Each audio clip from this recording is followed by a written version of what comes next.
All right, so this is a continuation of the issues of overpopulation we started in class this week. So this is issues of overpopulation part 2. Most of you ended with antinatalism and pronatalism, and so if you missed anything in antinatalism or pronatalism, I have posted that PowerPoint, and it'll be at the very end of part 1 of the issues of overpopulation. So please make sure that you go and get that information. I am going to start this particular PowerPoint lecture with the next key term, which has to do with the demographic transition model, and that is the idea of epidemiologic transition. And this idea has to do with the things that you are most likely to die of as your country goes through the demographic transition model. And so the things that are likely to kill you in stage 1 are not going to be the things that are likely to kill you when you're in stages 4 and 5. So let's kind of go through those things. Okay, stage 1. Stage 1, your book has titled as infectious disease and parasitic outbreak. But before the Industrial Revolution, the number one threat to your life is going to be starvation. That's the number one thing that would end your life. Or if you're a male, it would probably be something like tribal warfare or something like that. Or infectious disease. So the bubonic plague is a great example of this. And these are things that, really as a stage 4 country here in the United States, we don't really have to worry about any of these things. And as you go through the DTM, these things that are going to most likely kill you are going to change. All right, so then we get to stage 2. So remember that even though we call this the receding pandemics, and we're going to be getting killed less by the plague. It's not like we couldn't get killed by the plague or we could starve, but it's just going to happen less. And that is because, remember, that in stage 2, the Industrial Revolution begins, and food production and medical technology is going to start to get better. And now we're going to be living, at least more of us in places like cities. And as we live in cities, we're living, crowded together, at least, a percentage of people, and they start, getting their drinking water in the same places that they're going to the bathroom or that they're getting their drinking water from.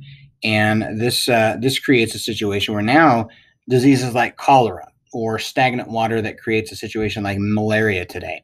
And so stage countries are going to be more in danger of those things than they are of the things in stage 1. All right, so now we're going to continue to go through the DTM, and we're going to get to stage 3. And we call stage 3 the stage of degenerative and human-created disease. And so now we're fully in the Industrial Revolution. Even though our death rate is going down, we're continuing to make more food. But now we start to use the Industrial Revolution to create industrial products. And a lot of those things have chemicals in them. And so we start to see a rise in the disease that we know as cancer. Now, cancer in stage 1 is almost unheard of. It's not that it didn't happen. It did happen, but far less frequency than after the beginning of the Industrial Revolution. The other thing that we're going to see is that as we continue to move through the Industrial Revolution, more people are going to start switching over, and this is just kind of the beginning of it, but people are going to start switching over from what we call blue-collar work, where they're doing physical manual labor, and they're going to start doing more of what we call white-collar work. So what we mean by that is more work with their brain. And so when we do that, we start to be a little bit less active.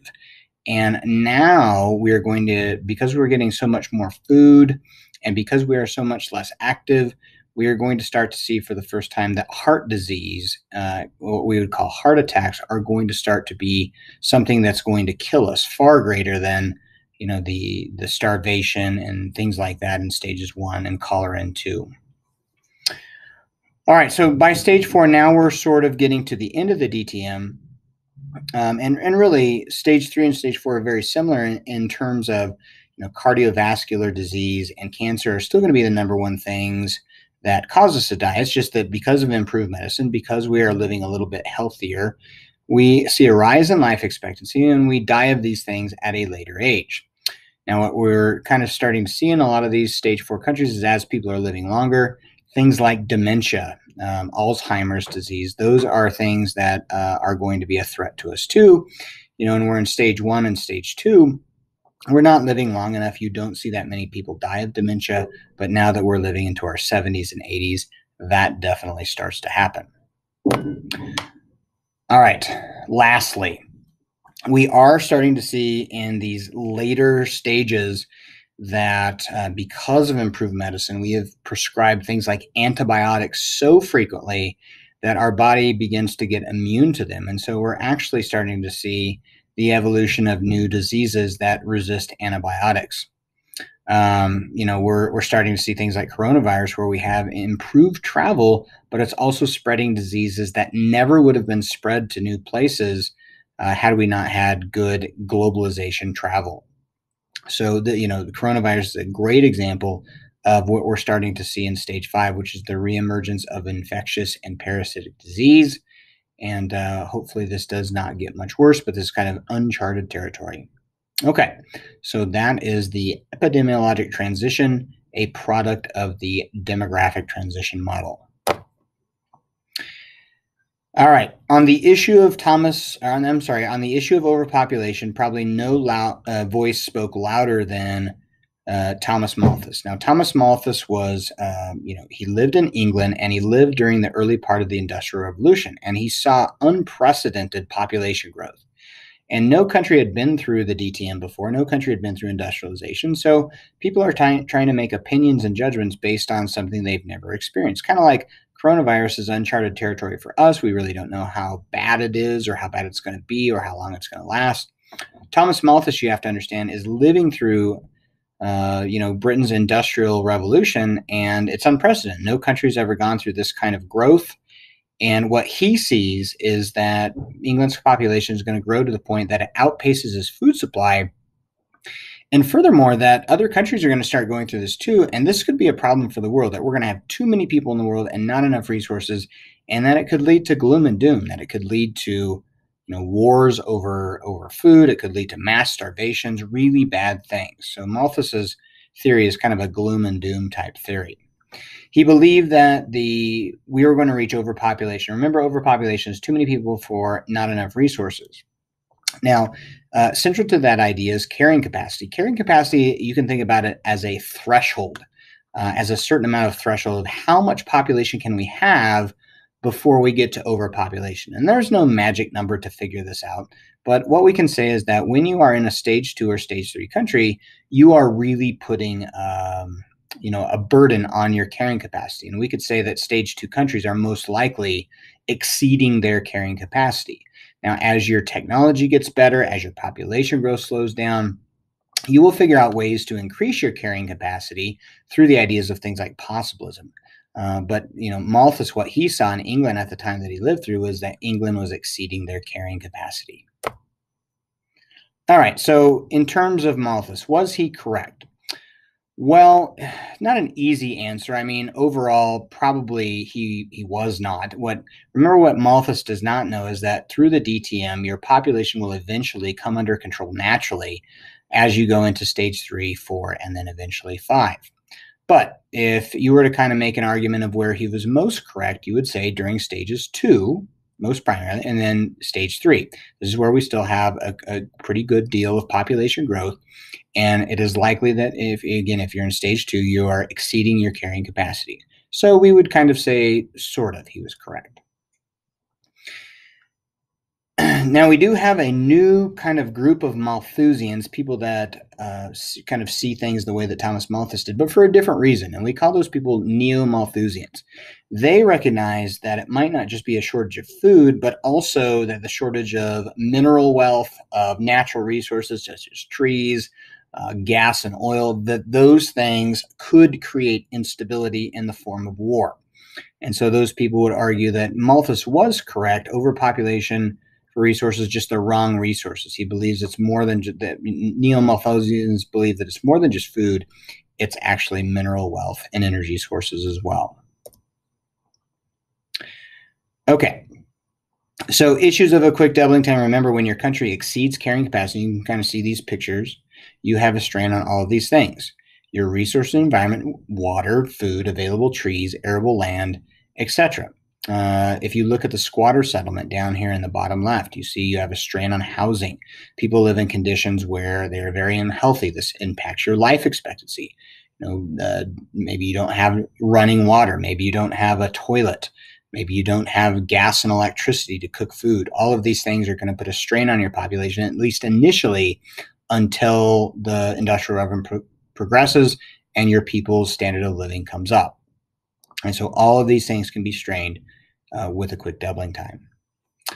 All right, so if we kind of take a look and make a visual or a graphic of what Malthus theorized, we can kind of see what becomes what we call a J curve. And so you can see that, it's not a perfect J, but when the Industrial Revolution occurs, your population jumps up. And so when you're in stage one, you kind of have this flat CBR, CDR sort of situation where they cancel each other out. And then when you go through the Industrial Revolution, your population jumps up. And as you can see, food production kind of stays more constant. It gradually increases as you get more people to produce more food. And, your food production is going to be under, according to Malthus, the population, which is that J part of the curve. So that is a J curve. And you can use England as your example. You can say something to the effect of, Malthus, believed that the population was going to outpace the food supply, and that the population growth represented a J in the J curve, and that it would constantly be above food production. Okay, so again, remember, you can write this down. Don't write it down. It's totally up to you. But remember that Malthus only lived long enough to see the J curve population growth in England. In his view, population growth would outpace food production. And what he did not know was that demographic transition would exist, and that eventually his stage 2 country would get to a stage 3 country, and eventually to stable growth and to ZPG, and then eventually decline. And again, he did not know this, but as you go through the Industrial Revolution, you're going to get urbanization, more access to birth control with better medical technology. You're going to get changing cultural attitudes a lot of times for women. Women are going to get education. Women are going to be able to get jobs and equal pay. And all of that adds up to declining birth rates, or lowering of birth rates. And what this results in then is what we call an S curve. So if you look at kind of the far left of the graph, you'll see where we're in stage 1. And then you can see as we go above the word time, where the graph jumps up into that J part of the curve. So there's the J curve, that's stage 2. And then as it begins to bend into an S, as it heads over towards population stabilizing, that bend in the S, is stage 3. And then where it says population stabilizes, well, then that's stage 4, reaching ZPG. Now, this S curve is actually probably somewhat incomplete, because as we know now, your population will actually start to decline, and you will get kind of a downward shape of that S, resulting in stage 5. Okay, so again, to go through this, Malthus did not understand as demographic transition occurs, population growth slows and eventually declines. You see the initial J curve. This gives way to an S shape as the country enters stage 3, and then stage 4, it hits ZPG and becomes flat. Remember, the picture does not show stage 5, and that will end in the S going downwards. All right, criticisms of Malthus. Well, obviously, we've increased the population way past what Malthus said, and we're finding ways to increase our food supply, to keep pace with that to some degree. So we know that ultimately Malthus is holistically wrong, even though he might be right in stage 2. But again, population has not reached the dire predictions that Malthus said. He believed that by now we would be at 15 billion people, and we are not even to 8. And this is because many countries have moved on past stage 2, so stages 3, 4, and 5. We must understand that possibilism is a huge factor in this, and what we call the Copernican theory, and the cornucopian theory, in which technology has allowed us to make greater quantities of food, and every year technology gets better. We are able to manipulate nature. We are able to create things like GMOs, for example, and this is going to allow more population to be better fed. Now, a large population can actually be a benefit as well. Remember that a larger population can spur economic growth. If you get all those people educated, that's more productivity for your country. That's more income for your people. People have more ability to pay for food as long as you get them educated. And so that's the challenge of the stage 2 and 3 countries, is that they need to get these people educated. You need to make them productive. And then the situation will kind of start taking care of itself. Now, on the other end of this, there's a group of people called Marxist, and we kind of typically know these people as communists, but they believe that the real problem is uneven food distribution. Their idea is that there is enough food for the world, but that countries, like the United States and people that are like wealthy people, that they take way more than their share of food, and that the real problem is the system that we're using, and we need to use a more equitable system where we take the food that is grown and we distribute it equally among the people of the earth. All right, so the next key term that you guys are going to cover is called a scattergram. And the reason we use a scattergram, and maybe you've used a scattergram in math, is to find correlations, things that are either positively related or negatively related.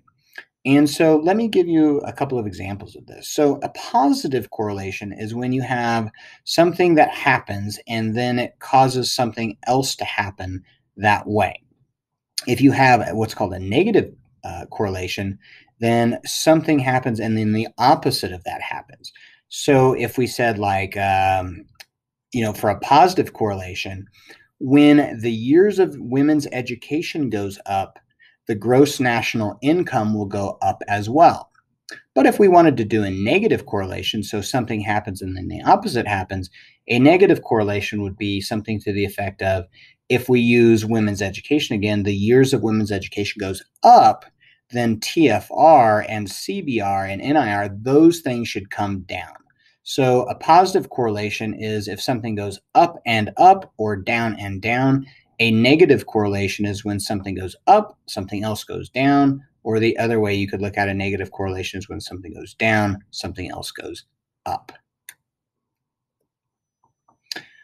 All right, so you can see here that, remember that Malthus, he didn't realize that we would actually at some point get through the DTM and we would see a decline in CBRs. And so, even in these stage 2 countries that you see, high birth rates, and even their CBRs are coming down. It's just they're not coming down fast enough, and they won't probably for the next 20 to 30 years. Remember, most of these places are in sub-Saharan Africa. They're in South Asia or Southeast Asia. All right, the opposite idea of the Malthus theory is the cornucopian theory. And the cornucopian theory is kind of a possibilist idea, and that's the belief that humans will figure out ways to increase the Earth's carrying capacity. And so the example that I want to use are like GMOs. So genetically modified organisms allow things like corn, wheat, and soybeans to be grown in climates that naturally they cannot grow in. And not only do they grow in these climates that they shouldn't grow in, they also grow larger, and which means that there's a greater amount of food supply.